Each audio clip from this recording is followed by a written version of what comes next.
Hey everyone, my name is Andrew Davis, and you're watching Conversations in Pop Culture. And yes, I am hard to kill. And before I introduce my guest, I do want to remind everybody that this episode is brought to you by my friends over at Pocket Jack Comics, who have books like Palace of the Golden Princess and White Lily. And you can find their books at pocketjackcomics.com. And I appreciate Preston Poulter, who does great work. And Palace is an absolutely beautiful book. And there's some interesting things in that book.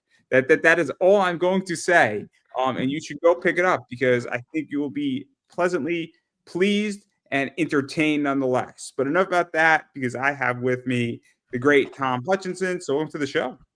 Yeah, thanks. And Preston's done a couple of variants with us over the years too. So we know Preston and what he does. A couple of what's the dude's name? Whiskey Paint did a couple of covers for him / us. Which one? Where she's like holding the globe, right? Yep. And Princesses versus Zombies was the first one that he did. Yeah. So obviously, you know Preston, and I think Preston does business with you. I don't think that's a secret.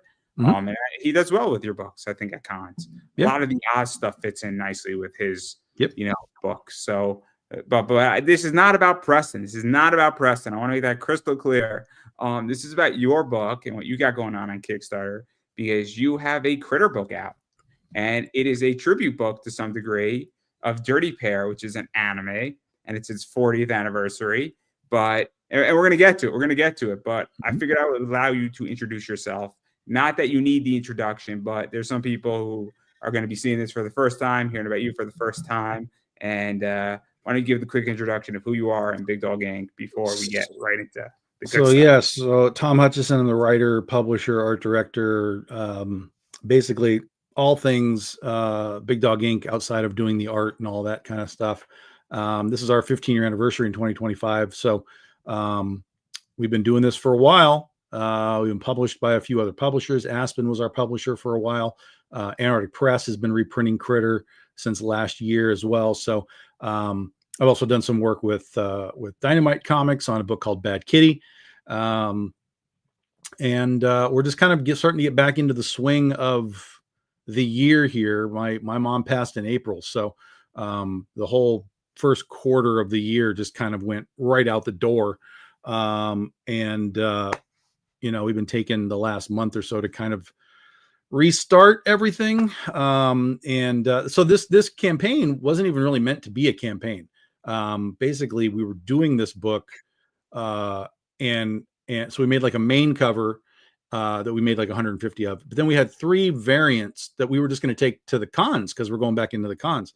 So we had one for C2E2. We're doing one for Motor City, which is in a couple of weeks. And then in 3 weeks, Traverse City at Cherry Capital Con up north, Michigan. We just had these variants that we were going to just take to the cons. But because we had pushed so much stuff back and some things just completely off the schedule altogether, I was like, well, why don't we just take these things and use it as sort of like a pre-order campaign for the people that aren't going to be able to get to these cons because it's all Midwest cons. So that's what we did. We just threw that up there. We threw a bunch of back issues up there, some old Critter and Chloe stuff that I had. Obviously, you can get some old Big Dog Inc. like trade paperbacks and things like that too. So it's a really, really low key campaign just to kind of remind people that, oh, we're back. We're doing a thing. It's only 11 days. So it ends on Sunday. It ends this coming Sunday. So you've only got like whatever that is, 5 or 6 days left. Ends on Sunday. Let's talk about this a little bit because obviously I'm sorry for your mother passing away. Rest in peace. But what is this like for you? Because it's almost like turning lemons into lemonade to some degree and turning a situation that derailed you into a campaign and a fun campaign and doing something that's kind of cool and, trying to, get back into the swing of things. Because I think it's really interesting because when you get knocked down in life, and I'm using that term because I think it's the only term that comes to my head at the moment, and it's how you respond to adversity and a problem and adjust, because I think that's where things are going in life in general. And I think comics go that way, and a lot of stuff has happened this year collectively in comics. But, obviously, what has this been like? Because I think it's really interesting, and I think it's such an interesting response because I think a lot of creators, when they have an issue, They don't say, "Cool, let's get creative. Let's figure out how to do this." Because comic writers and creators are creative people. But like, You does that make any you sense? have yeah, but you have to be. If you're in the creative world, that has to exist for all aspects of it. It can't just be, well, I'm creative in my art, I'm creative in my writing, I'm creating in my, like, no, you have to be creative, especially in the space that we exist in now, which is so just completely out of whack with, Diamond, and we don't know what's happening with them, and crowdfunding is sort of the starting point for everybody now. You have to be able to kind of move and tilt and pivot and change with things that are going on, because you know most of this stuff that happens, like with my mom, none of it's in your control. So you have to be able to just say, and this is what we did. I just said, look, when we found out she was sick in February, I was just like, well, everything stops. We still worked on the books behind the scenes, like the artists were still doing their work and stuff. But as far as like active promotion and like racing towards launching Penny for Your Soul in March, which was the plan, I was just like, no, everything stops. And so for a couple of months, like February, March, and then she passed in early April. February, March, everything was pretty much just off. And then even with April, up except for C2E2, that was the only thing that we did in April was C2E2. And then I just was kind of like, I don't know how to. I had to reschedule the whole year because there were things that I still knew I had to do. We had to get Penny for Your Soul out, this. But then I threw a bunch of stuff out. I said, you know what, that can just go till next year. It's not going to bother me. But I had to figure out a way to kind of start the engine again. My engine and just sort of the business engine. And the fact that we had this book already done made it really easy. So I just was like, well, let's just throw this out there. Plus, it's a weird thing. It's not really like a normal thing that we do. It's a weird thing that I thought might grab some audience that we didn't normally would have with the Dirty Pair connection to the anime. And I was just like, let's just do a quick, really, honestly, I probably should have only done like a week. That's the reality. It should be ending tonight, but I let it just run because I really didn't know what to expect. So like I said, it ends on Sunday night. So you got plenty of time to get books. But yeah, that was it. It's just, you have to find a way to restart, whether it's internal creative or whether it's external, marketing and whatever else that it takes to kind of do all this. Did you also and that's what we did. Did you also feel that this is sort of a low stakes start? So like you're kind of revving up. It's kind of like very low stakes. Yeah. Because again, everything was done. The book's done, completely finished. So really low stakes. It was just really a matter of like, it's just a pre-order for people who aren't going to be at cons. And I think it went over well. The other thing though, is that I have seen people do that. I have seen other people doing Kickstarters for convention exclusives. Like they'll say, like, we're going to San Diego Comic-Con or whatever, and we're going to have these books. But for those of you that can't go, here's an advanced sales campaign and you can get it here. And then when the campaign's over, or when the convention's over, we'll ship the books out to whoever bought them. So this isn't like I created something out of the blue here. There's precedent that other people have done with this, to help fund some of their variants, just to help fund their variants. So I kind of had a sense of like, we'll be fine. We'll probably max out around $5,000, which I think we're at like 45 or something right now. So we're well within that sort of, thought process that I had. Again, it helped us pay for the books a little bit faster than selling them at 3 different cons. So it was a low stakes gamble. But again, it was done based on precedent from other people. And, we've done so much kind of weird shit with Kickstarter, 24-hour, things and 3 days. And like, we've done so many different weird things. We did a 24-hour campaign in January, January 1st. We did a Nia Rufino special cover set for January 1st. That was it. And then it was gone. That did almost 8K in 24 hours for this one book. So, we're never against experimenting with ideas in time frame, in content, in how many covers are we doing?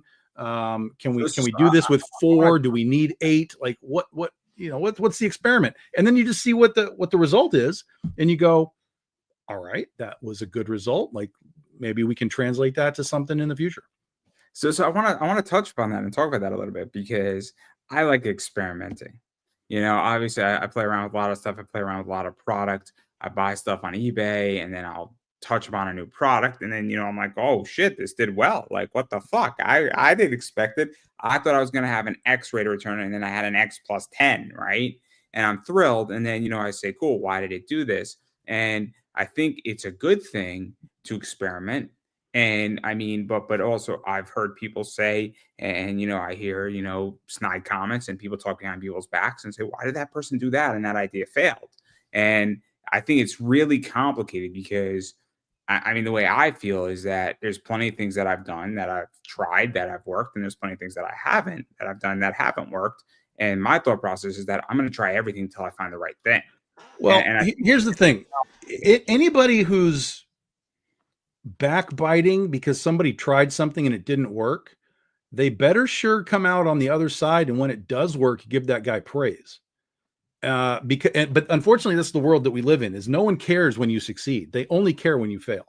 And so like I said, we do a lot of experiments. Some have worked really well, some less so. But you have to try things in order to see what the alternatives might be, and it could be a good alternative and you go, yes, let's do that again. Or it could be a completely closed door where you go, oh, that did not work at all. Let's move on from that idea. But if you're going to be a creative person, you cannot be stagnant in what you're doing. You can't just keep templating the same thing and expect any sort of opportunity for growth. Consistency is good. Like, hey, we're consistent. We're doing this thing consistent. But if you're making 10,000 per campaign or whatever number, and you're making 10 and you're making 10 and you're making 10 and you're making 10 and you're making 10, you're just there. You've become stagnant. You've been consistent, but you've become stagnant. You're not seeing any growth. So that's where some of these little, take little risks. I'm not talking about like jumping off of cliffs, but take small risks, do small tweaks to the campaign. What if this? What if this? See what the result is. Maybe you go from 10 to 11, maybe you go from 10 to 9 and you go, oh, nope, that didn't work. We'll go back to where we were. But you have to be creative. You have to be able to think outside of the normal box to really kind of make any sort of mark for yourself outside of just sort of the norm. Because there's a lot of people that create and they're just in the norms. This is what we expect. This is what we expect. This is what we expect. And I'm in that to some degree as well. I'm sort of in this thing where it's like, even myself, I'm like, this is what I expect that we'll do. And pretty much that's what we do, which tells me that I'm not pushing the product hard enough. I'm not pushing the marketing hard enough. I'm not pushing myself hard enough in sort of conceptualization of things. So this isn't to say that I've got all the answers here, guys, but I'm just saying that I can look at other people and be like, what's that guy doing? That's interesting. But that doesn't mean I have to do it, but I can be like, that's interesting. I'm curious as to what that result will be. But creative nature is for everything, every part of your business. And anybody who's sitting there going, laughing or being like, what a dumb show. Why did you do that? Like, somebody took a chance, and no one should be ridiculed for taking a chance in particularly in any sort of a creative, environment. Everything creative is taking a chance. Every line you write, every piece of dialogue, every artist that you hire, every ounce of it is taking a chance or risk that it will connect with the fan base at some point, down the line. So everything's a risk, some more so than others, but everything's a risk. So No, I don't disagree. And but I also understand the other side of this where it's terrifying, and nobody wants to be ridiculed, nobody wants to be attacked, and nobody wants to be like, fall flat on your face. And I've been in all sure, of but that. that fear, that is the fear that will keep you from succeeding. That's But the it's taken reality. me a long time to get over that fear. It's Yeah, taken me like 10 years because it's terrifying and you just sure, don't want to be like that guy. And then of you course. get to the point where I just say, fuck it. I don't give a shit what you think of me. And it's wonderful when you get there because That's it. guess what? I'm going to fail statistically. I'm Yeah, going to fail more times than I succeed. But at the same time, you know what is? I've been on this side of it where a lot of people are talking a lot of stuff. And I'm like, I took an idea and it didn't work. So what? yeah, Life yeah, happens. yeah, Deal with it. absolutely. I mean, But even all my books, all the stuff that we do, there's a hierarchy of like this one succeeds more than this one. I mean, it's just reality. That's just what it is. But again, it's a creative world. If you're not taking risks with your creativity, you're even if you are successful, you may not be reaching your peaks within it if you're not taking some chances and risks and just don't even say chances and risks. Experimentation. Creativity is not risk. Creativity is experimentation. Creativity is I'm going to do this way this time, and I'm going to see what it is. It's not really a risk. The risk is the only risk that we have is okay. I'm hiring this artist. Is he going to connect with my fan base? That's a risk because some of these guys might cost you an arm and a leg and be like, oh man, this guy's really expensive, but I really like his art. But does that mean that the fans will like the art? That's a risk. But experimentation in like how you do campaigns, Kickstarters, crowdfunding, whatever, how you set up a booth at a con, like that's the stuff that can set you apart instantly if it works right. I'll throw another thing out there. Experimentation with customer service. How far do you go? How involved are you? You know, all that stuff is a big thing. One of the things that I learned, and I don't know if this how relevant this is, particularly on Kickstarter or even how you pack up your books to some degree, is that Sure. I ask my customers, "Hey, what did you like? How I packed up your card? Did you want more bubble wrap? Do you want less bubble wrap? Do you want a piece of Scotch tape over your card or not?" On how it is. And all of a sudden, when I'm getting that feedback and I now ask and I actually send a bunch of my customers a survey, it has actually made me better. And I was experimenting on what to even ask Sure. with Yeah. those It's questions. And I got a lot of feedback that improved my business. yeah, And there was a time we were using like regular packing tape to like wrap the comic to the cardboard for shipping. Um, and then over time, somebody started asking like, "Hey, why aren't you using painter's tape? Like that blue stuff because it peels off a little easier." And I was like, I don't like that because I'm afraid that because it comes off easier, it's going to have more opportunity to move, in the thing. Um, so I understood what they were saying. It was more difficult to get the tape off. But eventually I just tried it. I was like, okay, let me switch to this painter tape stuff and see how it works. And it worked fine. I didn't really have any problems beyond what I was doing with the regular tape. So I said, okay. So yeah, our shipping has modified over the years on how we do things. And um, you need to listen to your customers, if not so much if they have a complaint, but even if they just have a suggestion, like, hey man, you could probably do it this way and it would work really well. Oh, okay, I didn't really think about that. So yeah, all of our shipping has kind of leveled up over the last even year, as I've learned some things about boxes, different types of boxes, and different shipping styles, like as far as like first class or priority or whatever. You got to learn all that. Unfortunately, in the business world of this stuff, there's the creative side, but there's also like the how do you really do it side, and stuff like shipping and that kind of thing comes into play. And I see all the time on Facebook, people are on Facebook groups and they're like, oh my God, I ordered this comic off of eBay and it just showed up in an envelope without even a bag and board and stuff. I'm like, oh my God, like that's insane that people still don't even have the most bare bones comprehension of how do I ship a comic book to somebody. But that's the reality. And so if you can be better than them, you're already one step ahead of the guys that are mucking it up. oh yeah, I've seen it all. I've seen it all. I've seen people order PSA cards, graded cards in that realm because that's more of the space I'm in right now. And oh my God, it is horrific. I've seen comics run over by a car and I have like a tire track on it, and the book was perfect because it was packed correctly, which was Yeah, because you've got wild. enough cardboard in there. Yeah. it was insane, and like the person opened it up, and this face was great. It was great. It was great. The whole thing was fantastic. Yeah, I have had guys show me, like, send me pictures, and they're like, "Oh my god," and I see the picture of the box, and it's like soaking wet, like it was left on a porch in the rain, and it's just like soaking wet, and they're like, "Oh my god, dude, I don't know what's gonna happen," and I'm like, Don't worry, you're fine. There's enough like plastic wrap in there and whatever. You're fine, don't worry." And then he'll open it up and he'll be like, "Oh, it's so good. You did such a great job with this." So yeah, it's there's a learning curve. There's a learning curve. No one's gonna do it right the first time, but you got to do it right by time 5. Oh, so you get 5 chances. So you get 5 chances here. Well, here, because if you send out 5 packages, there's a chance that even if you do it poorly, that 50% of them might make it.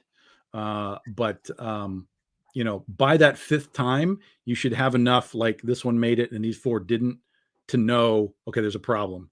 Let me fix what I'm doing. So yeah. Oh, I'm glad. I'm glad we established that you get 5 times. Yeah, you get 5. You get 5. Now, if you fuck up, you might not get those customers back within those 5, but yeah, you got to learn. The point is, you got to learn by 5 what you're doing wrong. Fair enough. But now that we got through that, I do want to get a little bit into the book, because I think the book's interesting, and my fun point about the book is two things that I think are interesting. Obviously, I'm an anime guy. Mhm. I love anime. I love pop culture. I do know Dirty Pair. It's not a long anime. It's really not. It's a good one though. It's not super long, but there are different versions of it. There was like a TV show for a while. It became some movies. It got remade as Dirty Pair Flash. So there's different versions of it. And then, of course, there's the Adam Warren comics that he was doing. He was adapting this thing like in 87 or 88. He started adapting it with Dark Horse, or not Dark Horse. It was like Eternity or something initially. And then it became Dark Horse. So there's a lot of Dirty Pair stuff out there, but it's not like some of these animes that have like, hundreds of episodes for them. So it's a pretty easy thing to digest. It's an old school anime. Oh, it's 1980s, man. It's 1985. It's prime anime. This is 85 is when, the anime stuff started coming over a lot. The VHS market was gigantic, and things just started coming, and Dirty Pair was one of those things. So ADV was doing some of it. I don't know that it's ever been completely adapted like in English, dubbed. I know they did a bunch of like the later sort of movie things, ADV, but the original series I don't think has ever been dubbed. So, but you can, if you are curious, you can watch it on Pluto. Pluto TV has the original anime TV show. It's all subtitled, so you got to be prepared for subtitles. But if you want to see it, it is there. There's only one way how to watch anime, and it's just subtitles. Everybody, I'm sorry. This separates the fans from the. Well, I only agree in the context of voice acting is terrible. It's one of the things that I cannot stand. Modern voice acting. Old voice acting, there's a lot of really good voice actors that did stuff back in the day. But modern voice acting, I cannot listen to these people talk. It's the worst. It's the worst. You just like insulted like 25% of my interviews. I'm sorry. I can't deal with it. I'm sure that there are exceptions to the rule, but every time I seem to turn something on, I just am like, this sounds really weird. I don't know what it is. It sounds weird to me. It's not landing. I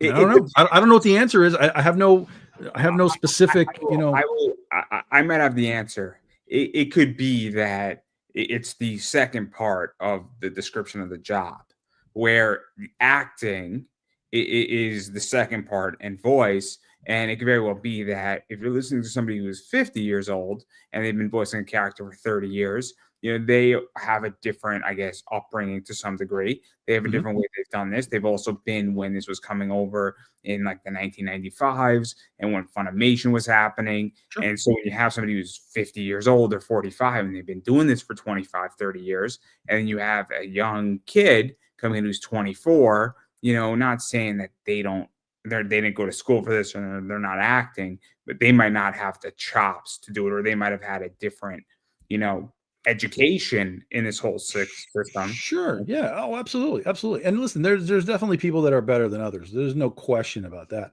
But just largely whenever I watch anime stuff, I'm like, it just doesn't, I don't know what it is. There's something just about the way that it's coming across to me that I can't do it. So I'm happy to do subtitles. It doesn't bother me. I'm a Godzilla fan. I've been reading subtitles my whole life, so that doesn't bug me at all. So I yeah. watch most of the anime I watch, and the reason I watch it in subtitles is that it didn't come over to America yet. So Sure. what Crunchyroll does is that it airs in Japan, and within an hour or two, it is subtitled, and so I can watch it like 2 hours after it has Mhm. come and aired in Japan, and Mhm. I wanna watch a lot of anime. And so I'm so used to it now of watching subtitles that when I turn on Crunchyroll and it's dubbed, I'm like, "What the fuck?" This is like a treat. Like, and it sounds funny the way I say it, but I'm so used to because 90% of the anime I watch is subtitled. Mhm. And it's new anime, but I'm like, this is and I'm just used to it. And it doesn't affect me at first when I came to Crunchyroll like 10 years ago. I'm like, subtitles, oh man, this is gonna suck. But now I'm like, cool, this works for me. And I like it that way because it's just easier. But Well, again, I like dubs just because I don't have to be watching, like, keyed into it. You know what I mean? I can get up and go to the kitchen and I can still hear what's happening. You know what I mean? So there is the advantage to the dub, but um, yeah. but Most of what I watch for anime is old stuff anyway. I really don't get into much new anime stuff. I've tried a few things. It's very few things have connected to me in the last, I don't know, let's say 20 years at least. But the stuff that I grew up with, and listen, I can tell you that the stuff that I grew up with is not perfect either. Like even stuff that I love, like Robotech and whatever, there's weird voices in there. There's stuff that you're like, oh, that didn't work. I Um, love Robotech. but Robotech, but yeah, Robotech and Battle of the Planets had a great cast. There was stuff that I came up with, and then obviously, like we just talked about, some of the Dirty Pair stuff and things that started coming over, like Akira and whatever. Stuff just came over, and we got this version of it. It's like, this is fine, but I'm not big onto the modern anime stuff. Oh, I love Robotech. Robotech's great. That's fantastic. It's fantastic. And I have my official opinion is that New Generation is actually better than Macross as a whole, as an entire thing. And the primary reason for that I discovered because I just recently did a binge of it like last year sometime. I was like, I haven't seen this in a long time. Let me watch all this again. Um, Macross is great up until the final battle, right? Not the final battle, but like the final battle, the big battle. It's like, this is really freaking good. Like And episode then 24, right? Around yeah, there. it's battle him when they go into the big battle. That's really freaking good. And then like the SDF-1 lands back on Earth, right? And then you're going on. The next portion of that story to get to the end is not good. It's so dull. It's the Zentradi are like, oh no, this place sucks. Like they're just like, oh, this is terrible. This is awful. All of this is awful until you get again into that the final part of it. So because of that, and then watching New Generation is tight. It is just like, we are here, and we are done. It is like compact, really, really well done. And it doesn't really have much in the way of like weird filler episodes of any kind. So I am definitely of the opinion that New Generation is the best of it. But if you were to eliminate that, like sort of like let's say Macross ended at Battle Hymn, boom, that's just the end of it. Macross hands down, easily. But because it kind of limps to the end, Macross doesn't, or New Generation doesn't. See, I enjoyed New Generation, and which the New Generation was fun because I watched all. I Mhm. bought the whole box of Macross. So I watched Macross. What was it like? Southern Cross, Mhm. and Southern Cross was just that's a tough one. which Southern Cross is tough. Southern Cross is tough. Yeah, very I, tough. I appreciate what they were trying to do, but like it just didn't work, right? But I like how they tried to connect pieces to it. Sure. And Yeah, yeah, yeah. I appreciate, Conceptually, it was fine. It was just the execution didn't land. yeah, it didn't even, but like Scott Bernard and all that stuff, that was cool. Mhm. And then the whole Invid thing I thought was great. Yep. And then the movie I thought was pretty good too, like the Shadows thing. I enjoyed that a lot because I like the Well, fact that there kind is Robotech the movie. oh no, not that one. The Yeah, have you seen that's Robotech? another hard watch. That's a But really hard watch. But then there's the Shadow Chronicles, which is what you're talking about. yes, Yeah. the Shadow Chronicles because I Which want I to. like. I really don't have a problem with it. I like Shadow Chronicles. I again, I understand why people don't like it. I understand their idiosyncrasies with it, but I think it's fine for what it is. I would have liked to have had a little bit of a follow up to it. Maybe that would have sort of made it a little better, but I thought it was fine. So there you go. And then Robotech 2, like those couple of little episodes that they did, the Sentinels. I thought those were cool. Yeah, because that was like Jonathan Wolf, and that was like the Lin May stuff, and like Yeah, all that. that's where they really tried to connect the two, the two pieces. And Jonathan Wolf was in New Generations. That was cool. Mhm. Yeah, I mean, I could run Robotech for everybody. You should. But again, I like the box because and we still don't know what protoculture is. We still don't know. No, nobody knows. Nobody knows what protoculture is. Stop worrying about it. It's terrible. It's just terrible. No, because like across and that whole Robotech stuff was kind of like the first thing because I won a free copy of Shadow Chronicles, from Harmony Gold, and then I bought the whole box. And I'm like, this movie was fun. Some of us were watching it when it was on every day after school, Andrew. Some Some of us were racing home up the hill after the bus was too slow to fucking watch Robotech, Silverhawks, Voltron. Like some of us are OG. I go back to Astro Boy, but I didn't. I mean, I'm 32, so it's understandable. Yeah, but you weren't watching it when it was first running on American TV. Astro Boy, you weren't alive when it was first running. Exactly. See, so I can't really be at fault here, can I? I have a reasonable excuse. But I did go back. I enjoy Go Line and Voltron. Mm-hmm. Go Line is good, and so is Voltron. I thoroughly enjoy Voltron in a lot of ways. It's a very it doesn't really hold up. It's very cliche. It's very monster of the week. But it's fun. It's just sort of it's dumb fun versus like hard continuity like Robotech is and that kind of stuff. So, it's fine. And the designs are all cool, it's fine. Yeah, and then I bought my Lego Voltron. That was fun to build. So what can I say? It's awesome. But going back to your comment, because that's the thing too, is that I wouldn't have backed your campaign if it wasn't a tribute to Dirty Pair. Because I'm an anime fan, and I like one cover that I think really captures that anime vibe. But I think that's what's interesting too, is that you're going to potentially catch people, whether it's at a con or on Kickstarter, with this this is related and is a tribute to Dirty Pair. Because there's people who like anime, there's people who like that, and then there's like the OGs, and that's what's cool about this too. In some ways, is that there's an audience that doesn't exist that now it could be interested that might not know who Big Dog Inc. is. Critter has always had a anime crossover. Always anime. If you like anime, you like Critter. That's just what it is. It's always had that. That's why we made the toy Critter first, because I had a sense that we could sell it to Big Dog fans, toy fans, and specifically anime cat girl fans. I figured we'd have an immediate three-pronged attack for the selling of the toy, which we did. It was great.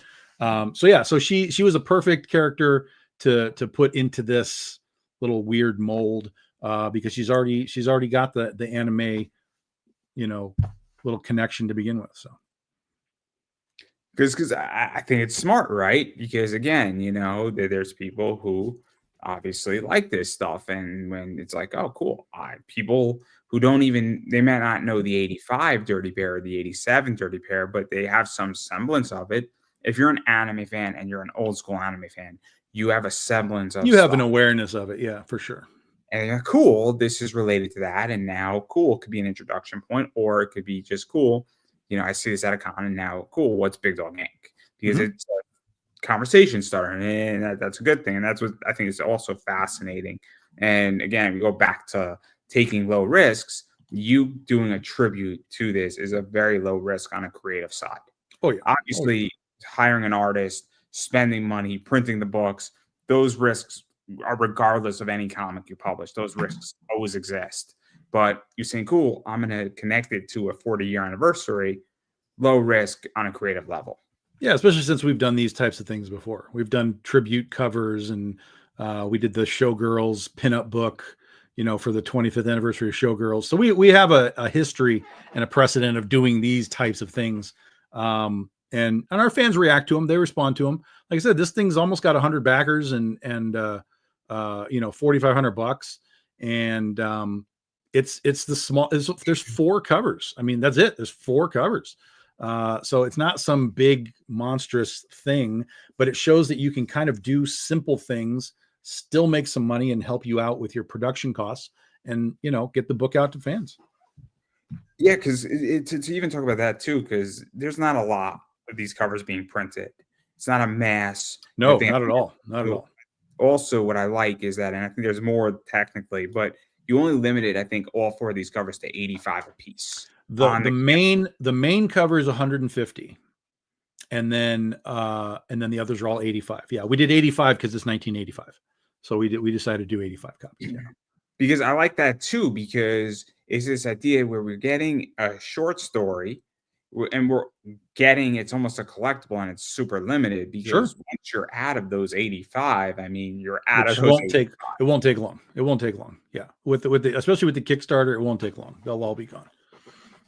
Because I mean, I don't know how you feel about this, but when I back a campaign, I like to know that a book is limited on a variant, right? Sure. I like to know, because it's not even so much value as much as it is, I just want to be part of a club, and I want to be part of an exclusive thing, and I want to feel like, hey, I'm supporting your book and you. Yeah. But I don't want you to be printing 10,000 of these. Right. That is where sort of the price point comes in, and the value of it. Like if you're spending $25 on something, you don't want them to just keep printing it for the rest of their lives. You want to know it has a finite number. Whatever the number is, then you can make your own conscious purchasing decision of like, okay, there's 200 of these. I'm comfortable spending $20, whatever it is.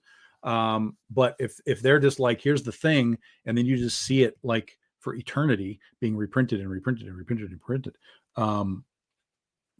then you're asking yourself, well, was it worth my $20 if there's now 5,000 of them in existence, versus, like, for us, generally speaking, when we do these campaigns, most of our stuff is like limited to 100 copies. And then less, 100 and less. Now our main cover, like I said, in this case is 150 copies. But when we do our bigger books, like Penny for Your Soul, when we do that in June, we're going to make like 400 of those. So even in 400, that's still not very many books. But we make enough of them because we know we need to continue to sell them until we get to a trade paperback point. We can collect it up, all that kind of stuff. But we need to make sure that people at cons that don't know who we are, that are just getting into the series, we need to know that we have them for a period of time. And then once they're gone, it's like, okay, they're gone. Collect that up, put it in a trade paperback. We don't reprint them. And then we just get like the big trade paperback books, like, Marvel and DC and everybody do.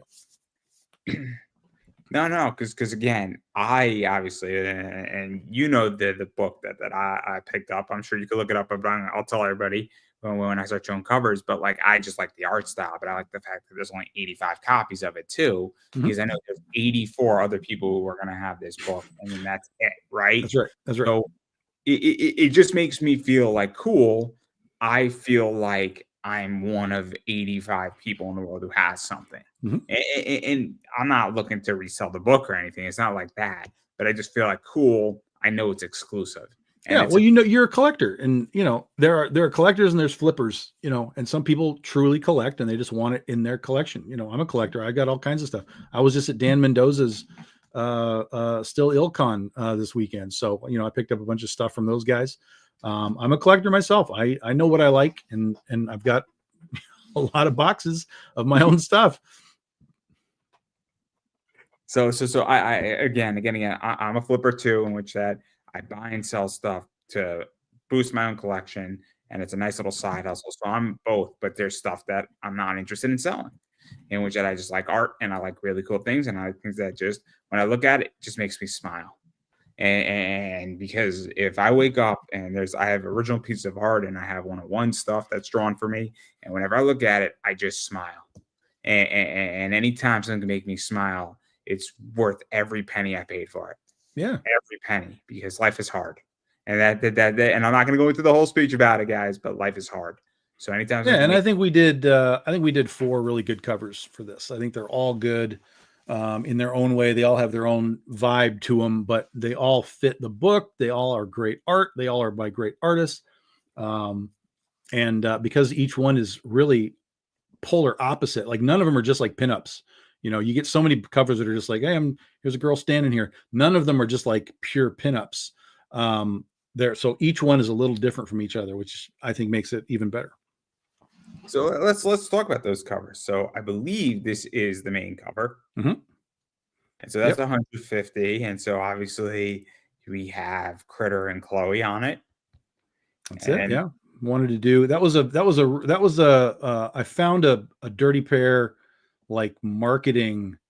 It was like that's all I can say. It was some sort of a marketing thing, and it had them sort of in this pose, and I was like, oh, that's like super anime style marketing. So I was like, Chow Mahato does the book and the interiors. I was like, we want that. Give me that. And so he did a great job. so that's 150 copies. And then we have this right here, which Yep. is So this is the Danger Girl homage. So we have Critter, we have Chloe, we have Dirty Pair, and then this is a loose homage to J. Scott Campbell's Danger Girl book that he did. This was a chromium cover that he did many years ago, where they're wearing like these silver dresses, like very mod, very like old Austin Powers type of stuff. And I was like, oh, I want to tap into that 100%. So the artist here is Isanetto Adamar and Elenia DiNapoli, who does so much coloring work for us. So this came out really great. For those that are interested, we did do a limited edition holofoil of this. There are 15 of them in existence. I have a couple left. We took them to C2E2. I have a couple left. So if anyone wants one, you can bug me and we can talk about getting you one. But yeah, that came out really good. And then we got this one. Then this one also is an homage to the old Adam Hughes Dirty Pair cover, which is in it of itself an homage to an old Dade Stevens cover from way back in the day. And this is Pedro Perez. I love Pedro's animated style. I was like, dude, 100%. I need you on this. He did a great job. Critter and Chloe doing the space rocket thing. Yeah, this came out great. I love this cover. And then this is the cover that I picked up because this is like anime, chibi, kind of that whole vibe. I love the colors on it. I mean, it's the whole thing. Yeah, this was sort of a tribute to like some of their home video style stuff that they were doing. And I just loved all the dynamic of it. And so Bun Leung is the king of chibis, and he does all of our chibi stuff. And I said, dude, I need Dirty Pair chibis with Critter and Chloe, and I need it in this sort of design, and he was all over it. So he did a great job. So this is just anime. It screams anime from the color to everything else with it, and it's just that vibe, and that's why I backed this campaign, because I'm like, this is an awesome cover, and it's one of my favorite covers that you've ever produced. Yep. It just screams fun. That's what it screams. Like, you just put that right, just right on the table, and it screams fun. Yeah, and that's what the book is. I mean, the book is just nonsense fun. It's a tribute to the overall Dirty Pair. It taps into some specific stuff that Adam Warren did in the comics. So there's little bits of like, hey, thanks Adam for that. And then it's just nonsense. It's just nonsense. It's a lot like the camp crossover stuff that we do when we do our summer camp crossovers. It's just nonsense. It's just totally pure for fun. Let's put characters in a weird situation that they don't normally have a part in, and just see what happens. This book got one of the guys that bought it at C2E2. He did a review of it like right away, and he was all about it. He loved it. He was great, and he didn't want to like spoil it, but he was dropping things like when you find out the reason that they're stuck in this room, it's just hysterical, stuff like that. So I was like, cool, people really bought in on it, and that's always fun, because sometimes you never know what you're going to get with some of these really specific types of things. Is it gonna, like, people are gonna be like, okay, that was fine, but he loved it. That dude loved the book. And I have a sense that people that love Dirty Pair and anime, they will love the book, because I think they will get sort of all of the shtick that's in it. And those that are just sort of like casual fans will kind of be like, oh, that was fun, okay, and that'll kind of be the end of it. So I think we're going to have a couple of different levels for that kind of stuff. So to dive into that a little bit, because I am curious, because I want to read comics and I want to be distracted. It's the same reason why I like to watch animes that are silly, enjoyable, kind of, low stakes, Mhm. and maybe a little etchy, Mhm. and make, jokes, and are fun, because I'm trying to relax and escape. And I think sometimes, and this is my experience in comics in the last few years, especially on Kickstarter, is that, and I would say that it's like 75-25%, that there's people who do fun books that are ridiculous, and I open up their books and I'm enjoying it, and it's the type of thing that I'm legitly grabbing a beer or two and reading, Mhm. and it's to relax on my Friday night. And 75% of the time, people are trying to write this intense story, and it's like the story's a little too heavy for me. It's like I'm trying to escape problems, not have more problems in me. And I think that there's a place for both, but like I want to escape and be distracted. And I don't want you to, like, I don't want to be thought provoked to death, if that makes sense. Sure. Like, Yeah. Yeah. Yeah. like Yeah. I don't know how to, yeah, I'm trying not to be mean here. Like I'm genuinely trying Some not. people try a little too hard to push the message, whatever the message is. Some people try a little too hard in that regard. Um, I think there's ways to be very organic in your storytelling and get your point across while still existing in sort of a fun environment. Not everything has to be that way. Some things are, they need to be what they are, because that's the whole point of the book. A lot of stuff that's based in real world stuff, it kind of has to be that. But when you're dealing with fantasy and fiction and stuff, I think there's ways that you can be organic about messaging in the story and still have a good time. So, but then there's others that are just total nonsense. I mean, just absolute nonsense. There's no rhyme or reason for it to necessarily exist, other than to just give you a smile for a handful of minutes. And in some cases, that's all people need, all people want.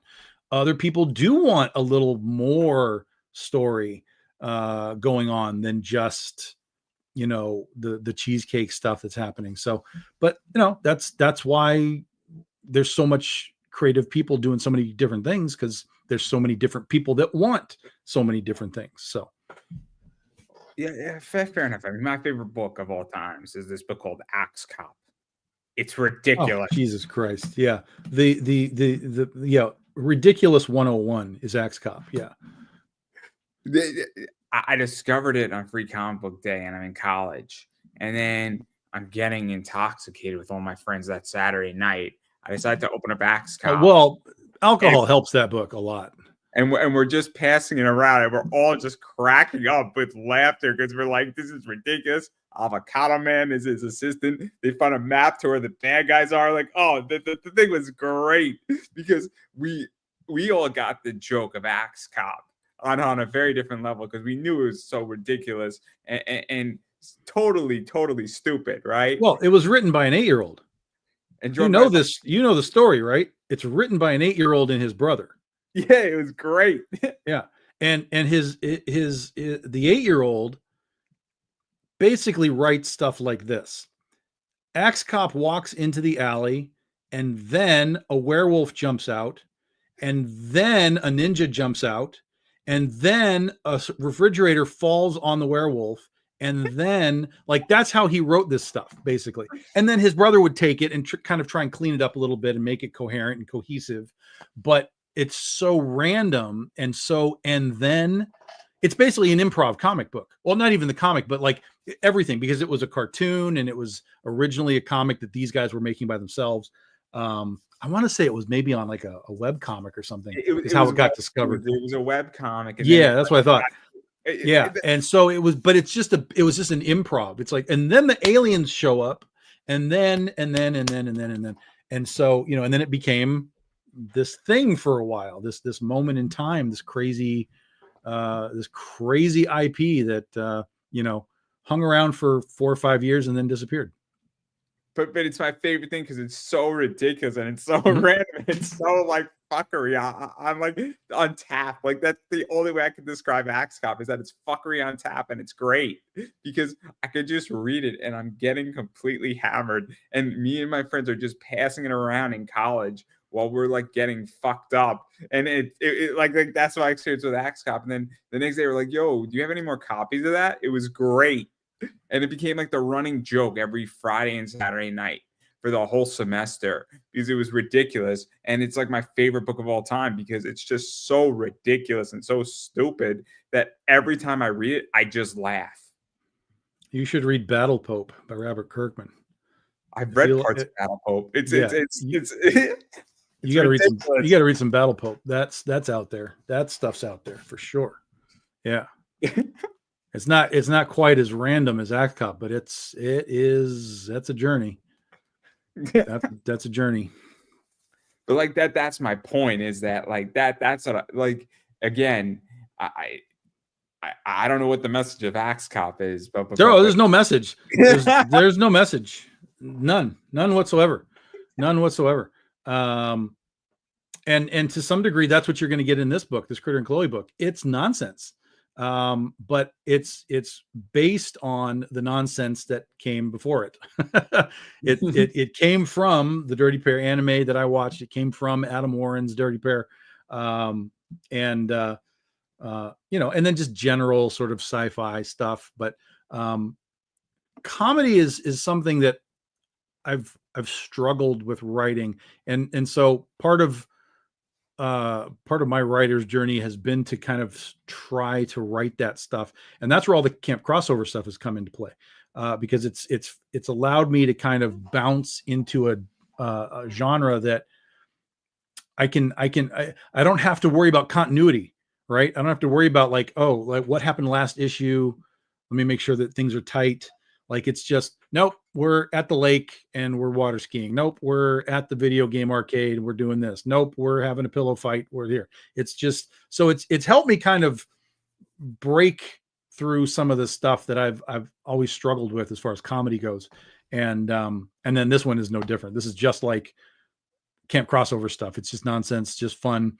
But again, I think anyone who knows the Dirty Pair will kind of get an extra level to the jokes.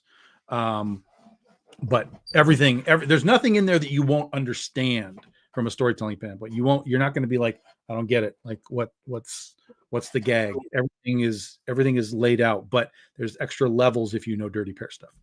So you mentioned something that I think is interesting too, is that this is a Critter story versus Critter continuity per se. Oh yeah, no, this is a completely external, thing. Yeah, this is not a continuity based thing. I like, I view it like, and I call it a side quest, right? So sometimes in an anime, they'll like just like Naruto does this well enough where they have an anime movie that sort of fits in somewhere where it's a mission, right? Mm-hmm. But it's not really part of the story. Most of the Naruto movies are not canon, but it's like, okay, cool. They're going on a mission to a foreign land and it's a unique team and it's great. It's how are these ninjas going to deal with the problem?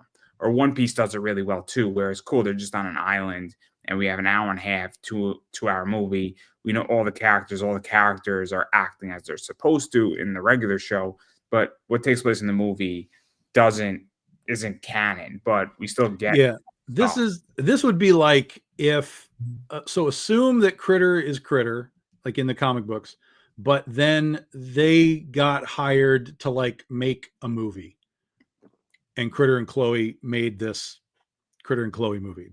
Think of it like in that regard. There's no connection to the main Critter stuff whatsoever, other than the fact that she just exists, and we know who she is, and we know who Chloe is. Chloe's Blue Jay, of course, from our stuff. That's her superhero persona. But Critter and Chloe sounds way better than Critter and Blue Jay. So Critter and Chloe it was.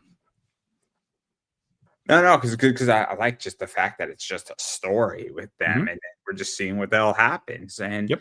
it's kind of nice where it's like that. Cool. We just get another story. We get 8 pages of this. We get 10 pages of this, whatever it is, and then cool. The story has a middle, beginning, end. Yep. And we just get this side of that story, and then it's done. It's Yep. kind of like a one shot here, there, and this, but then you have your main line. But if you want more Critter stuff, great. This is here for you. But let's say you don't care about the side stuff and you just want regular Critter. There you go, too.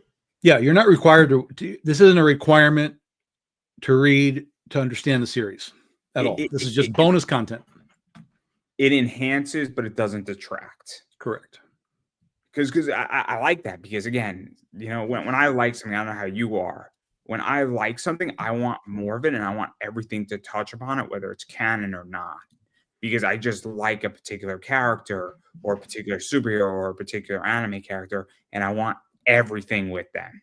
Whether it's canon or not, I just want to be involved in watching more of this character and situation. So that's why I like this book and like what you're doing, because I think it's smart. Because there's people like me who are like that.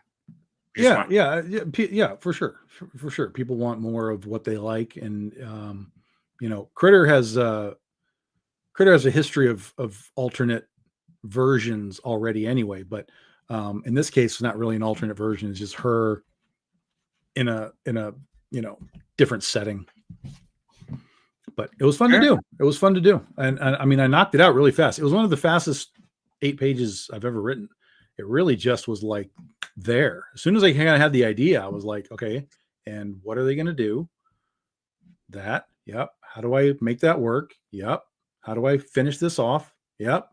Go. And then it was done, and off to the artist. So it flowed.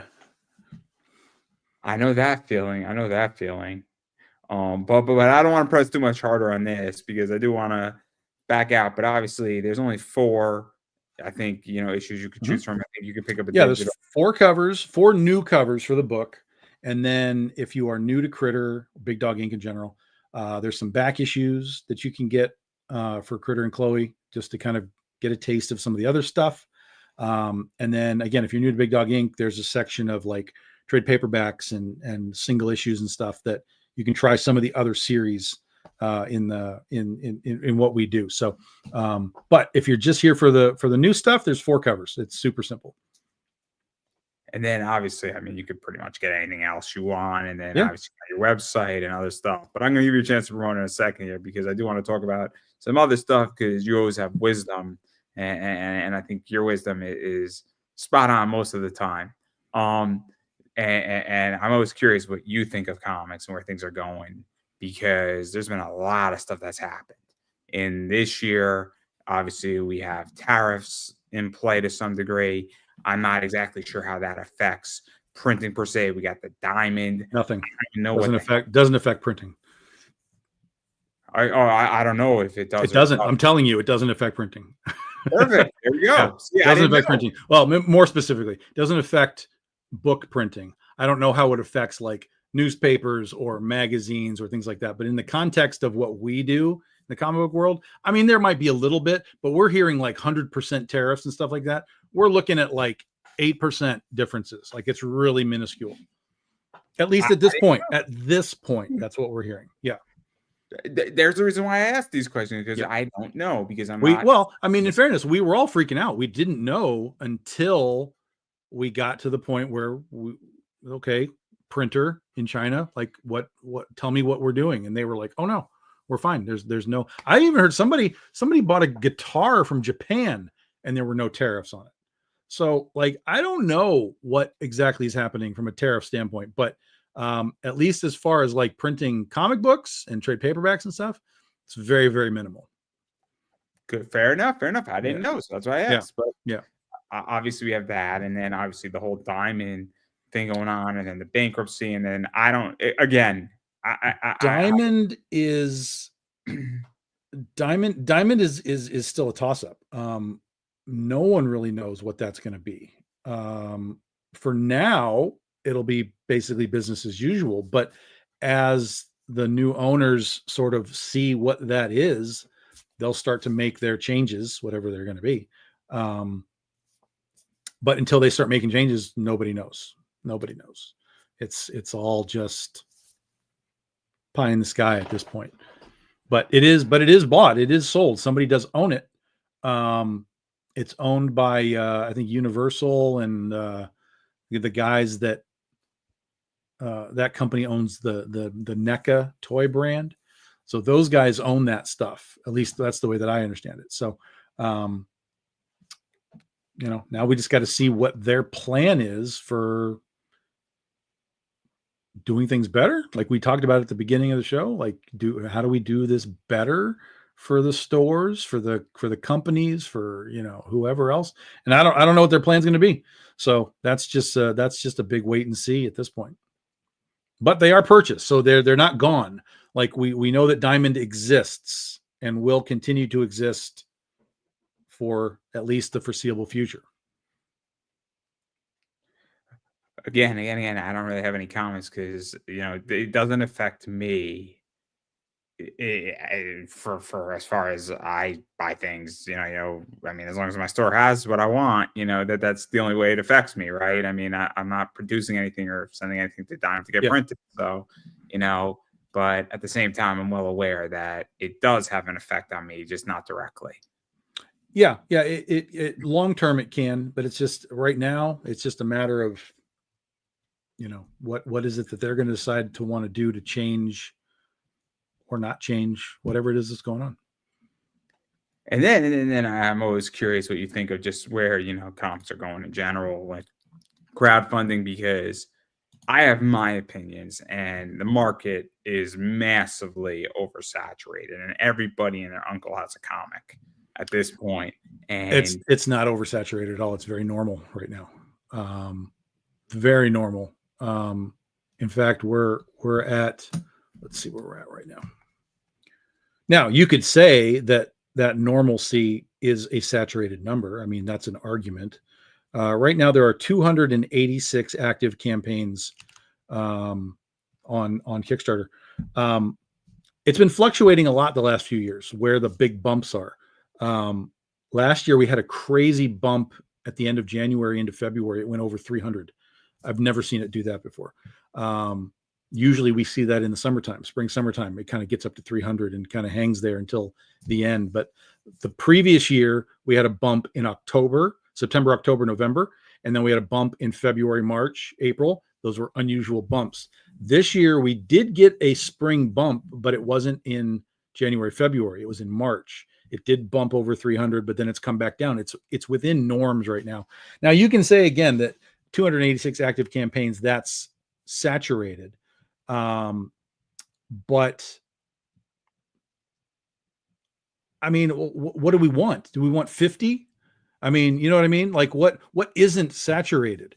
And ultimately, if you're creating something in that space, in the crowdfunding space, and I'm just talking about Kickstarter now, not any of the other platforms, but if you're in that space, how is that different from the hundreds of comics that come out every month at the retail store? Right? I mean, even Marvel and DC alone will shell out 50 to 100 issues a month of various things. That's a saturated market, especially since there's like 12 Batman books and so on, right? So I don't think we're really in any sort of a weird place. And I also don't think, I've been hearing for years how the Kickstarter platform is going to explode. We're going to see 400 campaigns. I was like, I don't see that happening, because Kickstarter is a bitch. It is hard to do. You have to make the comic, which is hard to do. You have to promote the comic, which is hard to do. You have to ship the comic, which is hard to do. And then you got to do it again and again and again and again. So a lot of the people that are on Kickstarter, you'll see them do like one issue and be gone for like a year. And then maybe they come back for another one. Isn't it? It takes people that are really treating it like a business and what they want to do. Those are the guys that you see coming back again and again and again. Whereas you have tons of just, hey, why don't we try and make a comic? And those are like your other 150 random sort of things that are running at any given time. I don't know how you feel about this, but I think if somebody does 4 or 5 books a year, that's a lot on Kickstarter. I think that's a lot because you just said it's difficult because on every level, I mean, we could go even prior to that. Is that most people have to fund a good part of their book before they even get to the Kickstarter. Hopefully they funded a good part of their book before they got to the Kickstarter level. I don't want to make any assumptions here, but hopefully they got somewhere from 8 to 12 pages, if not the whole book done. Well, yeah, the one again, those are the ones that want to do it more than the other ones, right? Like you'll see tons of campaigns on there that are making like $400 or $500, maybe $1,000. Those are, but then you look at the campaign and there's really nothing there. It's just people are buying in for the concept of it versus like any sort of like, ooh, that's really cool, right? They're just like, oh, that's a great idea. Let me give you $20. And then, maybe the book gets done, maybe it doesn't. But there's tons of those kinds of campaigns, tons of them. So if you were to filter out like 150 of those campaigns, we'd still have like 130, like sort of next level plus campaigns. That's still a lot. But I don't know. It doesn't bother me because everything that you do in a creative sense is about attracting your audience and guiding your audience to what it is you're doing. Whether it's a Kickstarter, whether it's a Comic-Con, whether it's live shows like this, it's on you to grab an audience, hold on to them, and direct them to where you want them to go. And it doesn't matter if 100 other guys make a campaign at the same time that you do, because your audience should be tuned in on you. So here's Tom, and here's 100 other campaigns. I'm telling them to come right here. Come right here. Come right here. Come right here. Get this book. Get this book. Get this book. Doesn't matter that there's 100 others that are there. Yeah, and I mean, I don't know how you feel, but also, somebody wants, somebody's going to find you if they want your book, and also they're going to prioritize where they want to throw their money. Sure. Yeah. I mean, that's the one thing is like if I'm live and like 5 other people that are similar to me are live, then you could see some dispersion of funds because somebody will want one from every one of these things versus like, okay, I'll buy 5 from you. I'm going to buy 1 from 5 different people. That can happen. Certainly that can happen. But again, that's no different than the comic book store, But it's also no different than cards. It's no different than from, anything else. I mean, if an action figure comes out, no different than anything. So the whole point here, the bottom line is make your stuff so good that people want it. Tessa Blanchard, and she's a wrestler. She says, make yourself undeniable. Yeah. And look, there's going to be points where people have to make a choice. Of course. In life, I've been in situations where I like 2 people and I just have to choose one over the other. Sure. And it's just that month I just only have $20 and nothing against. But then the next month or 3 months later, both campaigns are live again, and I got 60, and I'm buying both. And that's just life. Because sometimes just money's tight in a particular time, and you got to make a choice. Of course. And that's just where consistency comes in. If you're consistently making something, you'll consistently be in front of people's eyeballs. And they'll say, oh, look, issue 1, issue 2, issue 3, issue 4. This guy did 5 issues. Wow, that's really cool. Like, let's get in. There's something to be said about that too, is that it's easier to get an interview when you have 100 interviews than when you have 1. Sure. It's so much easier. And when you have 500 interviews, it's a lot easier to get an interview than when you have 50. And I've learned that in the last 10 years. And I don't think comics are any different. I don't. Or anything for that matter, are any different. But that's just my viewpoint on it.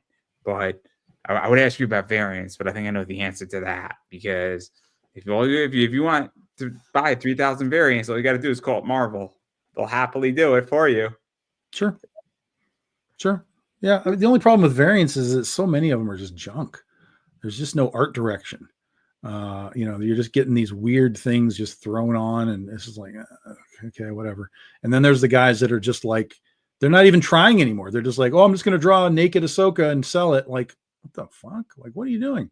How is that? How are you not getting destroyed with cease and desist on that stuff? It's mind-boggling to me. And then we have this crazy thought process of AI, right? Artists are like, oh no, AI is going to steal from me. And I'm like, yeah, you're stealing IP right now.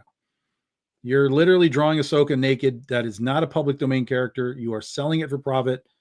You've just created IP theft, which is what you're complaining that AI is doing. Like, we live in the dumbest timeline, man. It drives me crazy. Glass houses, right? Don't throw bricks in glass houses. Yeah. Just it's crazy. It's crazy what's going on. And it's gotten worse and worse and worse. It started with cosplay covers. People would put their character in a cosplay. Okay, I'm good with that because there's a modification to it. It's not that it's Rogue. It's that it's this character as Rogue. There's modifications of the costume. It's not an exact thing. But now we're just drawing Rogue and taking her top off and selling it and saying it's cosplay. Like, no, it's not. No, it's not. You're just IP mining, and you're IP mining stuff that's not public domain, and that's IP theft. So I better not hear you ever talk about AI theft, or we're going to have a discussion. I mean, look, I said, I don't mean you. I'm talking about the artists. Artists are like, hey, AI is like stealing my job. I'm like, yeah, you just stole IP from those guys.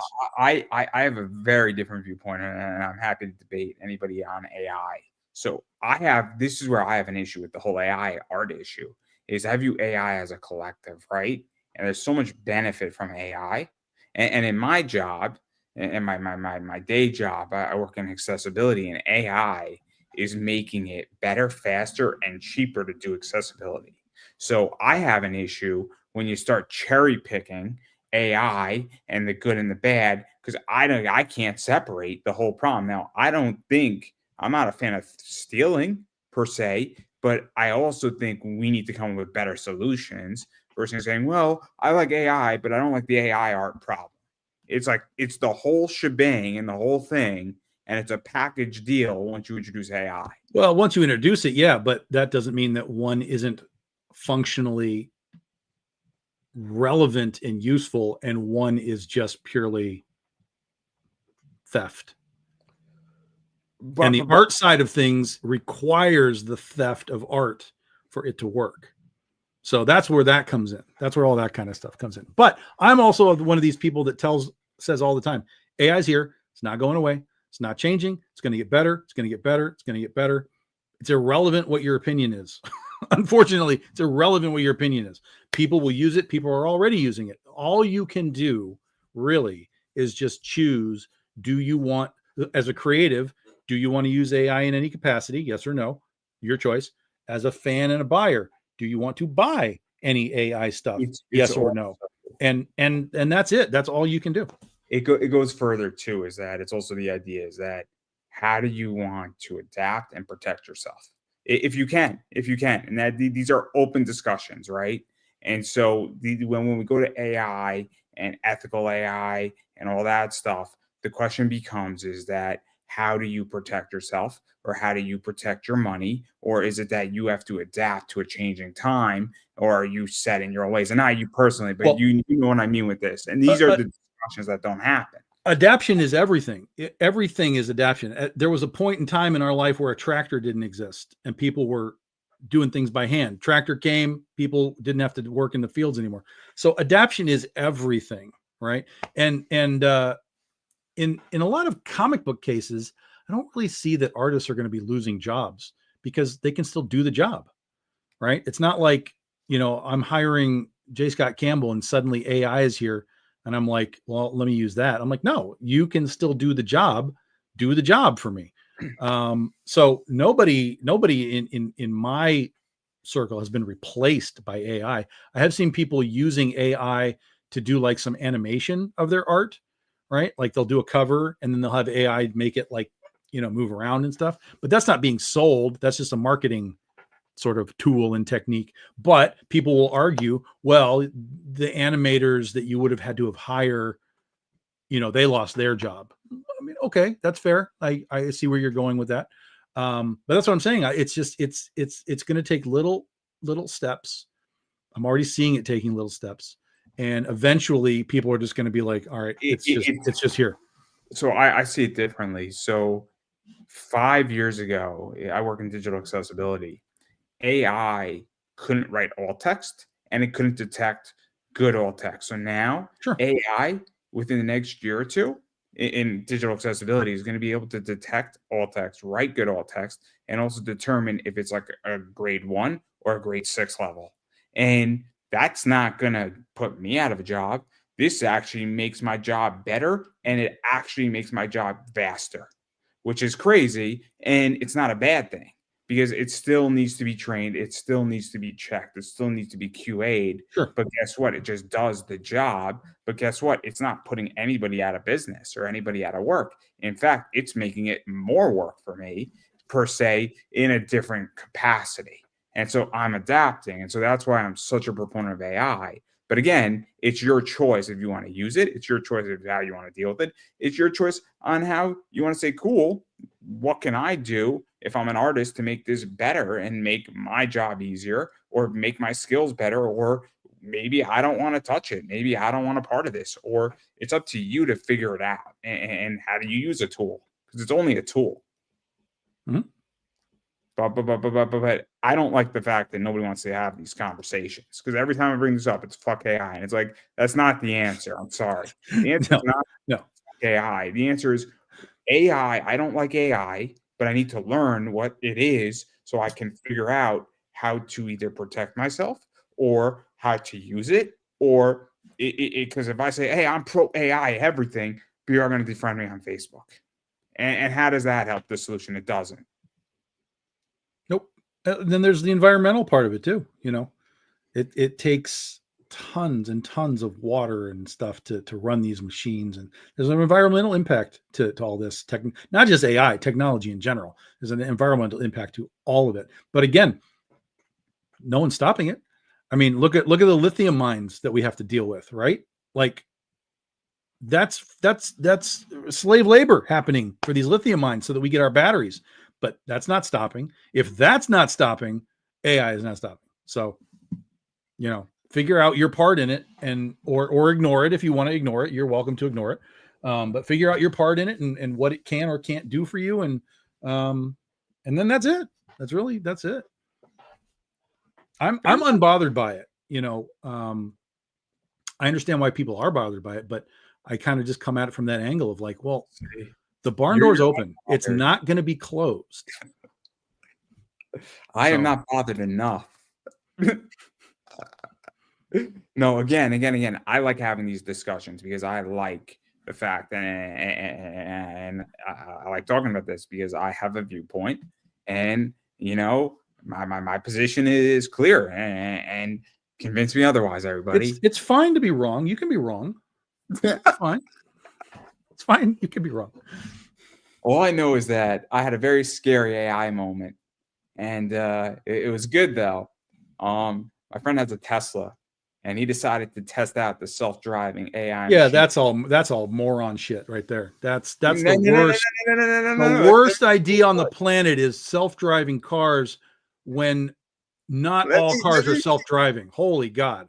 You didn't let me finish the other part of the story here. Like it's all bad. It's all bad. I know it's bad. It is bad. It is bad.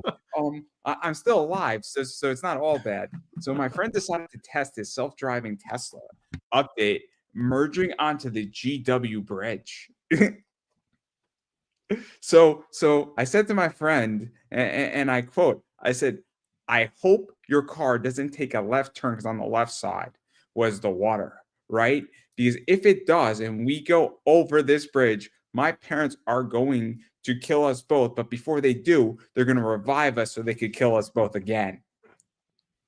Luckily, his car did a good job, and we made it safely across the GW bridge before the self-driving module decided to turn off. Yeah. Listen, if you're in a car, you're driving the fucking car. That's it. That should be just the law. Just put that in the amendments in the Constitution. You're not getting in the car. If you don't want to drive a car, you get an Uber, you get a taxi, you get a limo. I'm okay with that. If you're getting in a car and going, "Hey, car, take me to where I'm going," and you're sitting in like just not even paying attention, like no, that's the worst idea. The worst idea. That's my Tesla AI machine learning is my friend decided that it would be a good idea to let his car merge onto the GW bridge. Yeah, no, never. I will never be in one of those cars. Terrible. I did see one. There was one. Where the hell was it coming back from? From Texas somewhere. And I was driving around, and there was a car up there, and it had like lettering or something on the sides, and I was like, "What does that say?" And I kind of sped up to see what it said, and it started to say something about like pick up and drop off or whatever, and I'm like, I don't understand. And then I realized that I was looking into the car and there was nobody in it. Nobody was driving. There was no passenger. There was nothing. It was just cruising down the road. And somebody told me, yeah, these things are out there. They go and pick people up, like people that have a hard time getting to the hospital or whatever, right? It'll come and pick them up and it'll take them. Damn, this thing is literally just like Herbie Goes Bananas out here on the highway. This is so weird. I couldn't wrap my head around the fact that it was just not even a passenger in it, like just going. It was super weird. The weirdest thing I saw in DC was a self-driving robot cooler. Okay. That was weird, where basically what it is that it's a self-delivering robot cooler. So it's like a motor on like an ice tray, cooler bin, whatever you want to call it, like a big one. And then it's like waiting right next to a person, and then it crosses the street. And you're like, I'm like, what the fuck's that? The guy's like, oh yeah, they're around this neighborhood. They're just like self-driving. Somebody orders their groceries, it's packed in there, and then it just drives, and then it waits for like the crosswalk to go, and it's just moseying on down, and then it turns and it goes to the next one, and then it's crossing again. And it's great. And I was like, that's so weird, but so cool. From a technology standpoint, I'm fascinated. Yeah, but we're not that far away from that thing getting a gun and shooting you. Like, this is literally what's happening, or poisoning your food, or like, it's out there. Did you see the video of the robot that started fighting back against its whoever was its handlers? It went crazy and just started throwing punches. I did not see this. Do yourself a favor. You'll find it. It was crazy. I didn't even know what I was looking at for a minute, and then I realized like this robot went batshit and just started throwing punches. So yeah. Is that your next comic? No. I don't like sci-fi like that as much anymore. I think I've just seen too much of it. I'm just kind of burned out on the whole like robot thing. Like I just watched this movie Subservience or something with Megan Fox about robot people in the homes. And I was like, this is fucking boring. Like nobody has anything to say about this stuff anymore. And I thought it did for just a second. I was watching this going, oh, this is going to be interesting. And then it completely went a polar opposite way that I was thinking. And I was like, oh, this is terrible. This just became Terminator and Megan and all these things. It was so dumb. So all this robot stuff, like, oh, we have robots in the home. Like I'm so just over it now. And the fact that it's actually becoming real, robots are getting more and more and more and more. It's just like, I don't want any part of this. I mean, the fact that we have Google Homes where Google is like plugged into your house and shit. I'm like, what are we doing? There's movies that tell us why all this is a bad idea. We've seen this for decades upon decades. I can tell you the book that scared the shit out of me. It was about robots, Robocalypse. That book was a fucking scary book, but not scary in the sense that basically it's a robot and they're testing this whole AI shit. And then before the robot can really take over, they shut it down. But number 27 escaped.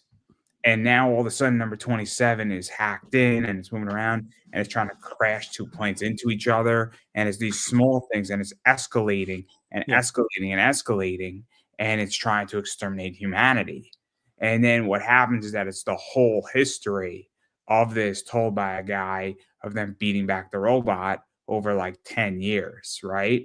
But what it is that is this idea where it hacks the like air traffic controls, and then luckily the pilots are in there and they maneuvered out both planes.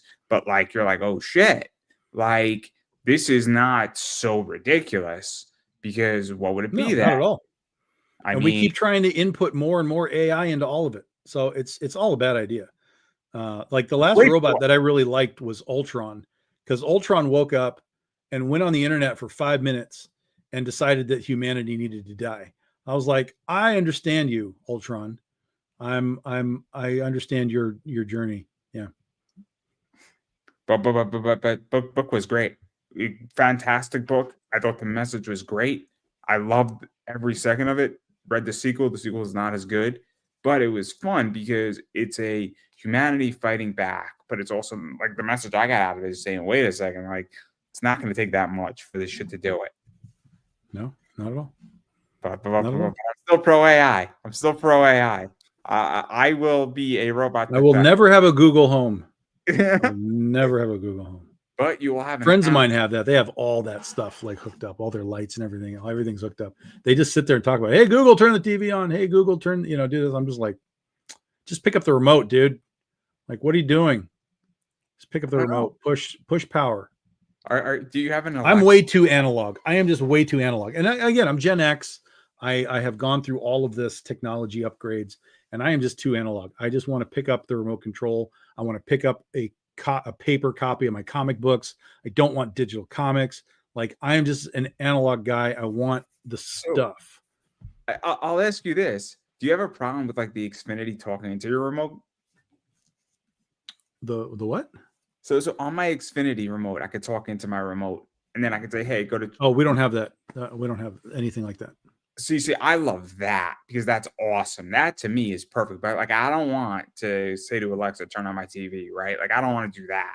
But I like being able to just use voice controls on my remote because it just makes it so much easier. Like, to me, that's a great use of technology because instead of me having to be like channel 32, right? That's lazy millennial. That's lazy millennial. That's all that is. Technology creates laziness. That's lazy millennial. Push a button, Andrew. Push a button. Up, up, up, down, down, down, left, left, right, right. BA start. Analog. Push the buttons. I'm too lazy. I like the fact that I can just say it into my remote and it does it for me. It makes my life so much easier because sometimes I'm like, sports, what sports are on? And it pulls all of it up. It's so much easier because I'm so just not in the mood to look for things. But I will say the best thing I've ever bought is my iPad. That is the greatest invention ever. Yeah, my iPad is dead. It's right on the verge of actual real death. It's a 2, not a 2 Air, not a 2 Pro. It is a 2. It is ancient and has been through the wars. But now it won't. It doesn't. The operating system hasn't updated for like 3 years. Netflix now will not run on it anymore. The app will not run on it anymore. The browser is so far behind modern internet websites, it won't load websites anymore. So basically it just plays, music and my whatever movies and stuff I have on it. That's all it does now. So I have to get don't want to get another one, but I have to get another one. I get it. But obviously we know Tom is ready to fight the robots. With my iPad too. It's already got a cracked screen, so it's fine. I don't have to worry about it. They might fear it. Ancient technology. Look what I did to one of you. It's all cracked up and mashed. Like, oh my God, what did he do to that thing? But obviously there's all that. Now that we've learned a lot about me, we've learned a lot about you today. I know exactly what I'm getting Tom for his birthday, a Google Nest. I don't even know what that is. Anything with Google. I don't even like Google Drive. Like artists use like Google Drive. I'm like, this is terrible, guys. Just use Dropbox like the rest of us. Stop using this shit. So anything with Google goes in the trash. Right in the trash. It's like that guy, straight to jail, straight in the trash. Straight in the trash. Terrible. That's terrible. Don't want it. Don't want it. Oh man, I love Google. I love Meta. I love Amazon. I'm way too teched up. Like I'm terrible. Like I'm like a ghost in the shell kid. Like that's exactly what I am. It's terrible. All of my friends were always into computer stuff when it was happening, and I did not care. I did not care. I remember a friend of mine was when eBay started. Not when it started. When it started, it was more for like Beanie Babies. But once it expanded to be like a real marketplace, he was all about it. I was like, dude, what are you talking about eBay? What the fuck is eBay? I didn't even know what the internet was really at the time. So I've always been out of the loop from from this kind of stuff. Like I've always known how to do like home theater and stuff. Like I can set up your home theater, your speakers and your receivers and all that kind of stuff. But from like a computer and an internet standpoint, I've always been way behind because I just don't care. It just doesn't, there's no attraction to it for me. I love it. I love tech. I love adaptation. I love things that make my life better. And I'll be honest, I'll disclose something.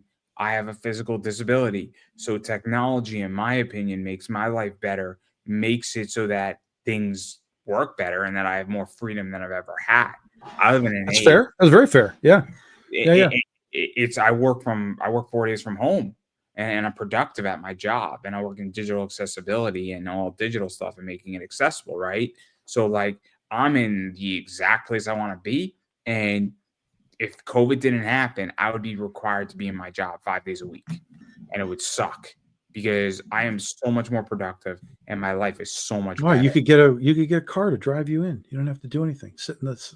Oh, look, I'm getting driven into work in my car.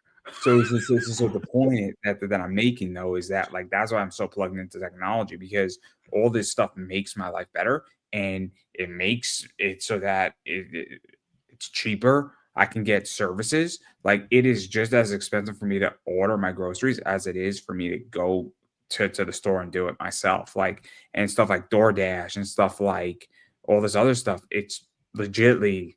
I never do any of that. I never so do. You never get anything from DoorDash? Never. I did it. The only time that I ever did it is because somebody I was with did it. I was with Nia Rufino. It was the first time she did it. She was like, I'm hungry. I want to get something. I don't remember what the hell we got. Something happened to be open. Maybe it was Chinese or something. I don't know. And she did it. I was like, everything's cold. She's like, yeah, it happens. I was like, this is terrible. This is a terrible service. What are we talking about here? So no. Plus, I just don't want people handling my food. It's bad enough someone's like at the restaurant handling the food because you don't know what they're doing. But to put it in a car, the dude gets pissed off. He's like, fuck these guys, spitting his food. Like, no, never. So oh man. So never. Like, you get nervous that somebody's gonna spit in your food at a restaurant? No, but they can. Well, but it's more likely that some dude that has your food sitting in his chair next to him in his car, has a bad day or doesn't like the way that you didn't send a tip or something, and he loses his mind, and it's like I don't need middlemen with my food. Like I'm good. I'm perfectly happy to go outside and just be like, I'll just go to McDonald's and be fine.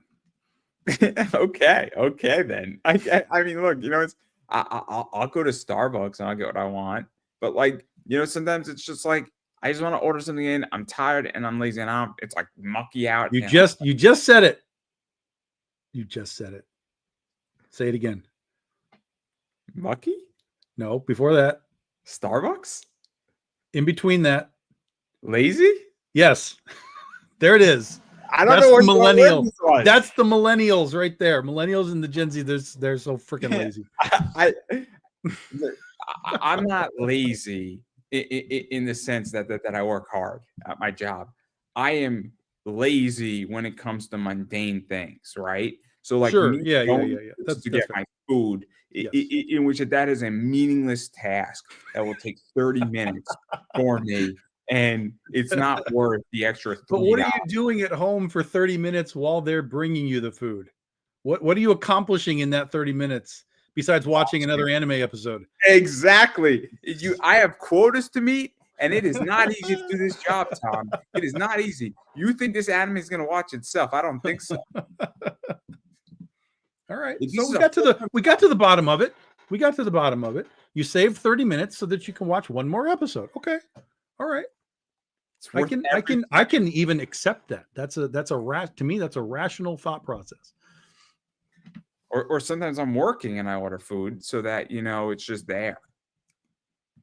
Or sometimes I'm getting hammered, depending on the day. I just have food in the house if I'm working at home. I have food in my house too, but So then sometimes you don't need DoorDash then. but also like I order my groceries from like Stop Yeah, and no, Shop. I understand that. Yeah. Sure. That That makes I a lot of get. sense. That I understand far more than like somebody bring me Taco Bell because I want tacos. That I completely more understand. Yeah. Because and it's just this cheap. And also, I used to live in DC, and I used to live in an apartment. And what it was is that it's just such like the closest supermarket is like 3 metro stops away, and it just becomes a fucking nightmare because it's like now you gotta go, you gotta get all this shit, then you gotta get back to the metro. It's such a fucking pain in the ass. When you live in a city, it's just easier in that Oh, you fashion. got to stop living in cities. I tell people that you got to stop living in cities. That's the I don't worst live in a idea. city anymore. This is the worst idea is living in a city. Holy shit. And I realize that that's like where the jobs are and stuff. And I get What it. it was is that I was in DC, and I was getting my master's. And so it's like I'm a student and I'm working in DC at the same time. So it's kind of like, if you're doing two or three things and you need to be somewhere, well, there you go.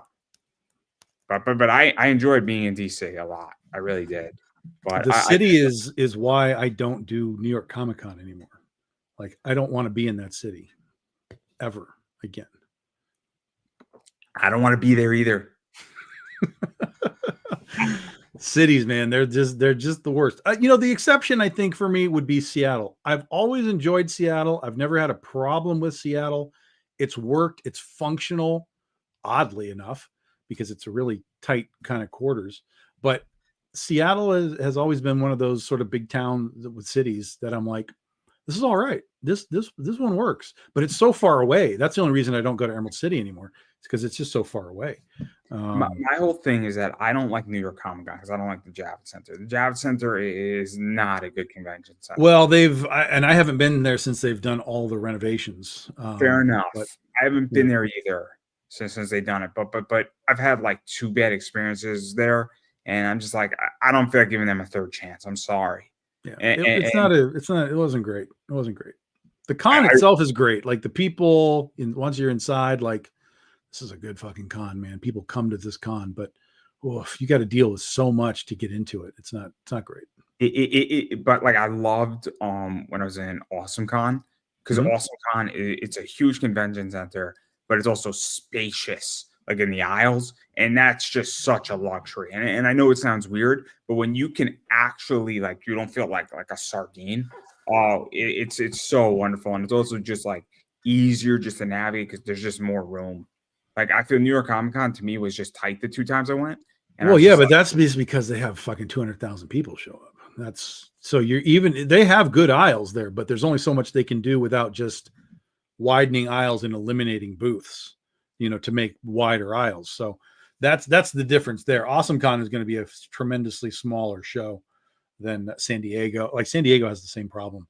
San Diego, it's easier to go, like, let's say you're on one end of the convention center and you want to get to the other. It's easier to go out, over, and back in than to try and get through and go straight through San Diego Comic-Con.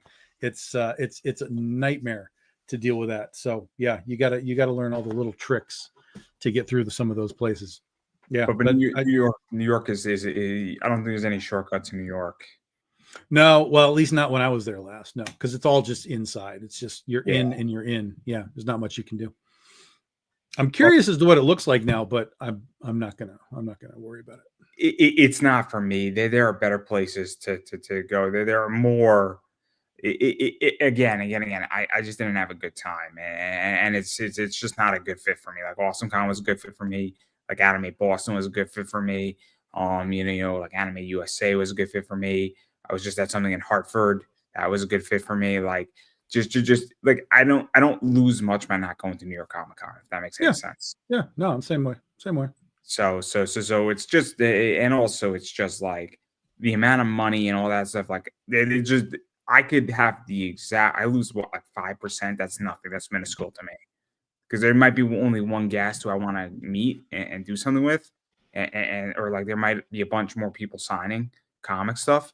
But great. So if I get 95% of it and I don't torture myself, awesome.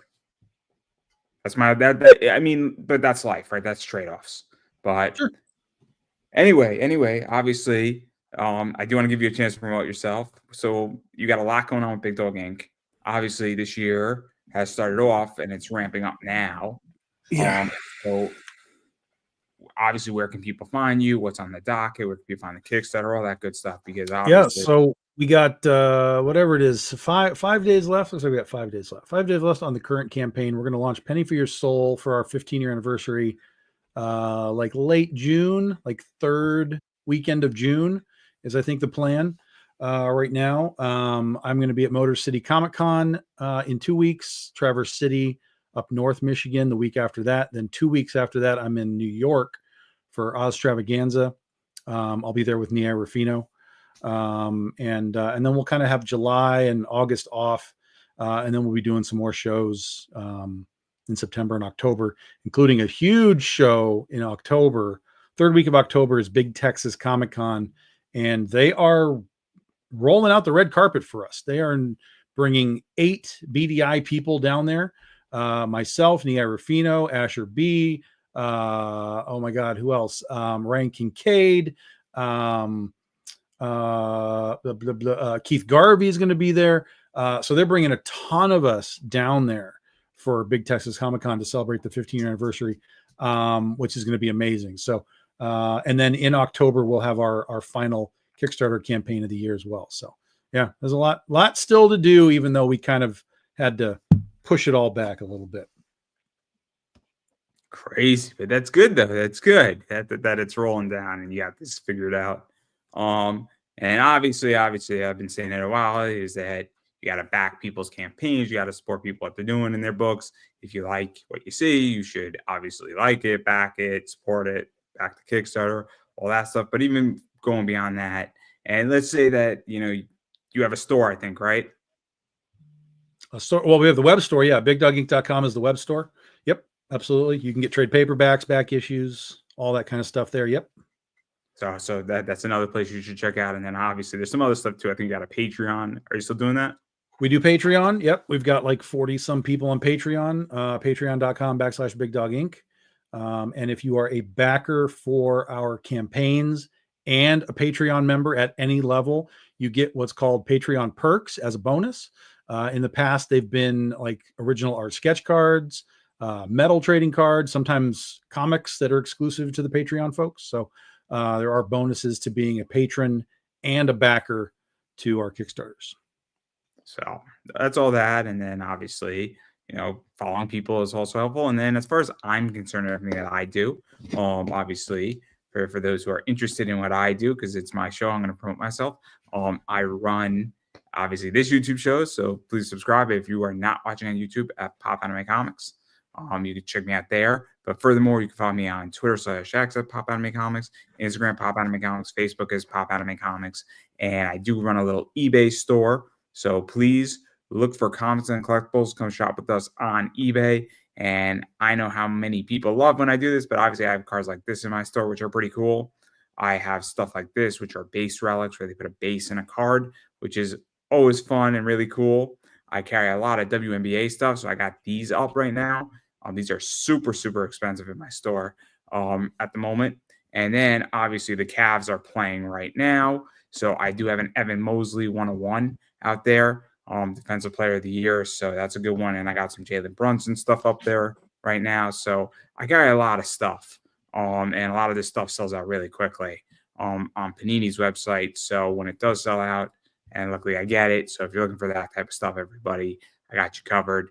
And I try to be as reasonable as I possibly can with all that stuff. So just throwing it out there. If you're looking for some rare cards, some cool comics, and some other stuff, please check out my eBay store. And again, if I don't have it in my store, ask me because I may have it. And if I don't have it, if you ask me, there's a good chance I know somebody who does have what you're looking for. And I'm more than happy to steer you in the right direction because I get that you guys just want to complete your collection. So that's something that I do. Again, that's Pop Anime Comics. Just type it in on Google. You'll find me. Type it in on eBay. You'll find me. All that good stuff. And that's everything that I got.